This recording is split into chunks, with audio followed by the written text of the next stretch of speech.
السلام علیکم۔ کراچی میں کشمیر روڈ کے قریب کار پر فائرنگ سے تاجر جاں بحق، اجرتی قاتلوں کی فائرنگ سے علاقے میں خوف و ہراس۔ کیا آپ حالات حاضرہ سے آگاہی حاصل کرنا چاہتے ہیں؟ خبر کے پیچھے چھپے اصل حقائق جاننا چاہتے ہیں تو ابھی سبسکرائب کیجئے جلمل پاکستان کو اور ساتھ ہی گھنٹی کے نشان پر کلک کر دیں۔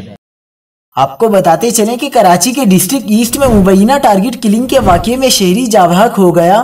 چند روز میں دوسرے واقعے نے پولیس کی کارکردگی کا پول کھول دیا۔ کشمیر روڈ پر قائم کشمیر کمپلیکس کے قریب سلور رنگ کی آلٹو کار رجسٹریشن نمبر BQX 847 ماڈل 2019 پر موٹر سائیکل سوار ملزمان نے اندھادھند فائرنگ کر دی۔